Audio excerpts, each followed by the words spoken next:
Amen. Purihin ang Panginoon, mga kapatid. Nais ko lamang pong ibahagi ang kung saan nagmula ang Christian Life Ministry of the Philippines.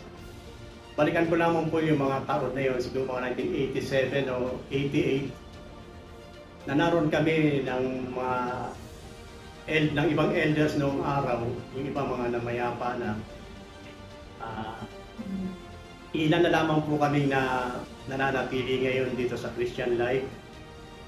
Kung natatandaan niyo po yung white light na pasyalan doon sa Quezon City, sa Circle, ang mga anak ng Diyos, mga kapatid, ay doon pansamantalang nagtitipon-tipon tuwing araw ng linggo. Umulan man o umaraw, nandun po kami, mga kapatid, at kung may Bible study kung saan-saan sa Villaflor, sa Villarreal kami, nagdadaos ng gawain. Natatandaan ko pa noon sa ilalim ng puno, wala pang umaakay sa amin na pastor noon. Pero natatandaan ko si Pastor Dondi, pumupunta-punta siya doon sa ilalim ng puno upang tignan kami kung minsan nagbabahagi siya ng salita ng Diyos doon. Hanggang isang araw, mga kapatid, nakakita ng mga pangitain ng mga kapatid, ang mga matatanda ng iglesia, na merong pastor na aakay sa amin. At ang pastor na yun ay walang iba kundi si Pastor Yonel Cotanda, ang kuya ni Pastor Dondi Cotanda, na siyang umakay ginamit ng Panginoon upang hanguin kami doon sa ilalim ng puno. At masasabi ko, ang unang iglesia, ang unang panambahan na tahanan ng Diyos na ginamit ng Panginoon para sa Christian Life Ministry ay ang Rockville. Yung kanto ng Rockville na yon, yung ngayon supermarket siya, Ever Supermarket ata yun. Pagawaan ng jeep yan, mga kapatid, nung araw. Saring pagsubok ang inabot namin, mga kapatid, bago kami isinilong ng Panginoon doon. Nagkaroon pa kami ng mga musical extravaganza sa lugar na yun, kahit na ganun siya hindi naman kaganda.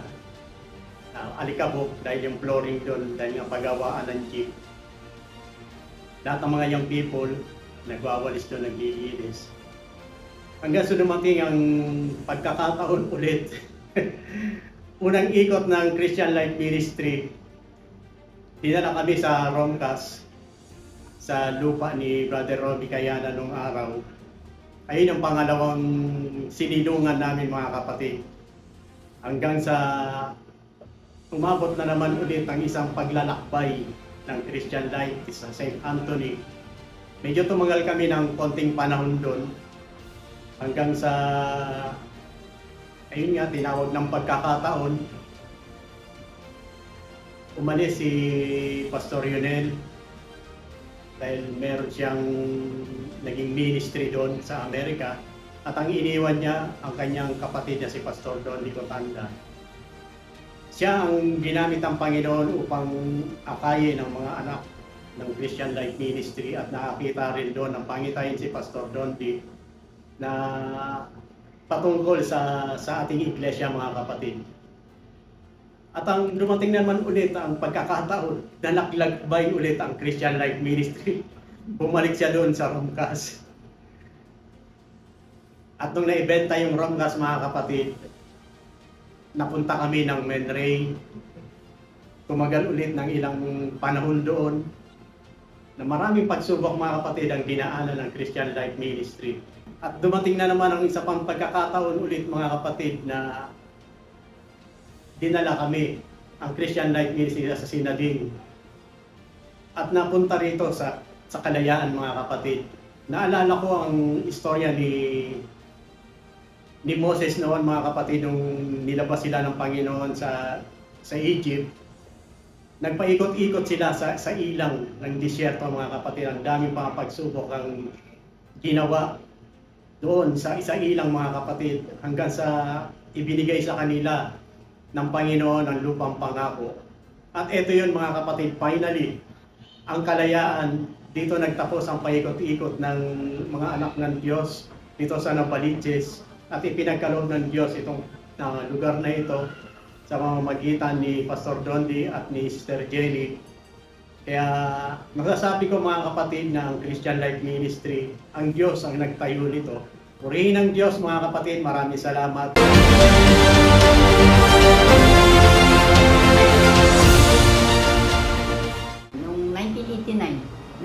ay nakapasok ng CLM.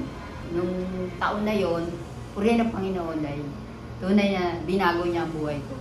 30 years old nung ako na-convert dito sa CLM. So yun, dito na ako, simulang bata hanggang pagdalaga na sa pag-asawa, nandito po ako sa CLM. I started mga taong 1997, fourth year college ako, 22 years old ako that time. At my goal is just to go to church, as simple as that. And then, ang laki na ng magbabago sa buhay ko since that day. The rest is history. If my memory serves me right, dinala kami mga magkakapatid ng aking nanay noong pang nasa Gawa Church pa. 3 to 4 years old, ako nagsimula na makakita at makawitness sa mga taong nagpupuli.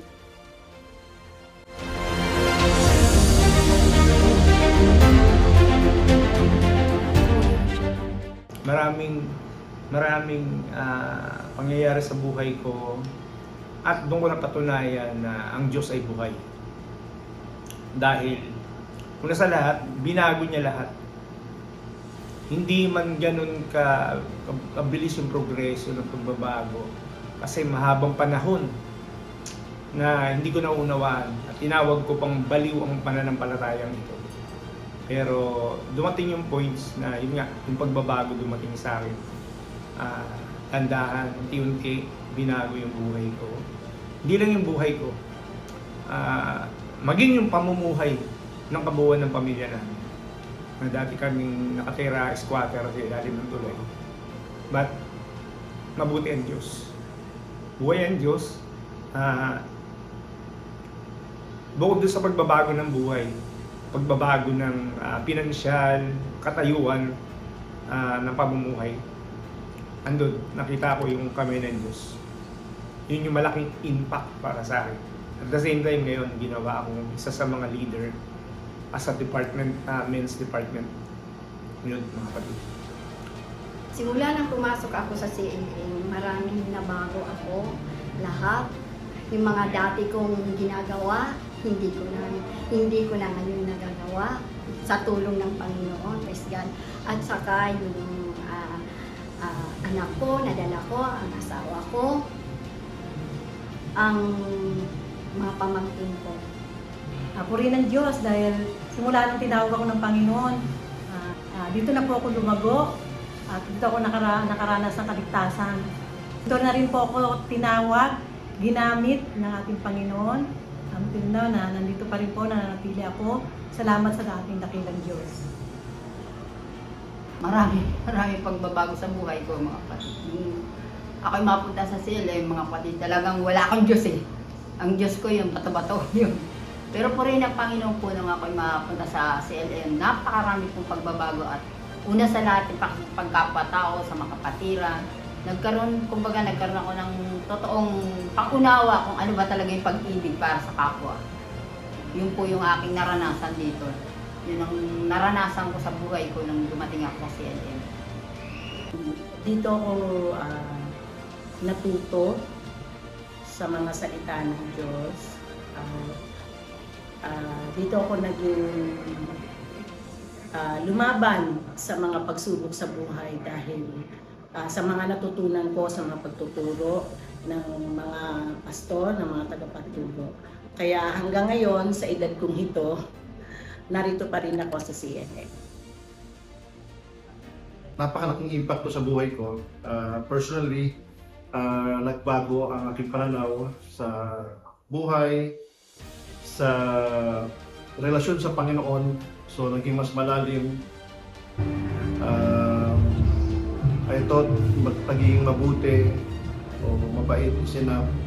Then I realized that there's something more in going to church. There's something more in knowing the Lord. And it changed everything in my life. Sabi nga sa Proverbs chapter 22 verse 6, train up a child the way he should go, and when he is old, he will not depart from it. At bilang isang Kristiyano na nagsimula sa paglilingkod mula pagkabata at tumanda na rin sa paglilingkod sa ating Panginoon, ang isa sa malaking impact nito ay yung pagkilala sa ating Panginoon, yung pagtanggap sa ating Panginoon na ang tunay na tagapagligtas sa natin ay ating dakilang Diyos.